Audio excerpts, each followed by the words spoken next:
ছোটবেলা থেকে আমরা যে বড় হয়েছি আপনার সেই আজানের হ্যাঁ। দোয়া শুনে, এটা কি আপনার মনে আছে অথবা একটু দেখে বলবেন কি হ্যাঁ। আমাদেরকে?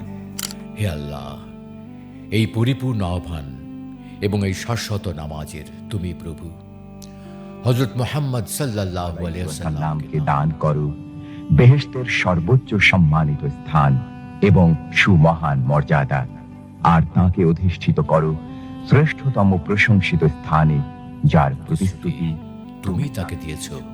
নিশ্চয়ই তুমি প্রতিশ্রুতির ব্যতিক্রম করো না। বাংলা, ইংরেজি, উর্দু, হিন্দি 4টা ভাষা আমি বিজ্ঞাপন করি। হিন্দিও? হ্যাঁ।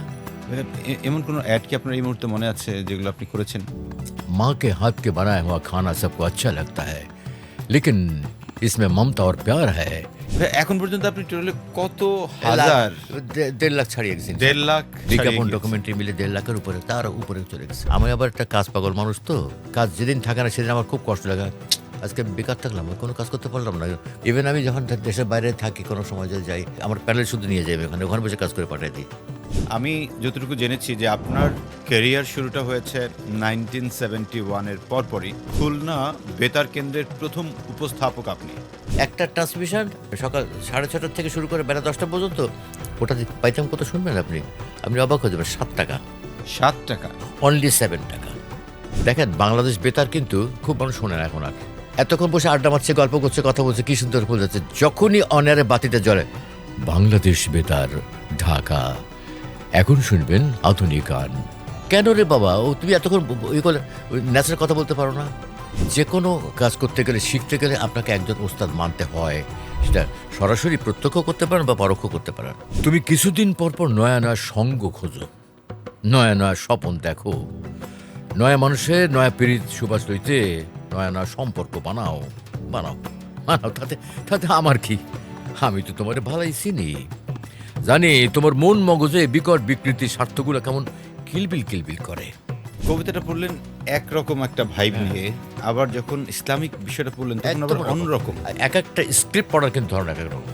আপনি এখন পর্যন্ত যে কাজ করেছেন সবচাইতে বেস্ট কাজ কোনটা আপনার কাছে? আমার কাছে বেস্ট কাজ যদি বলতে থাকে কোরআনের কাজ।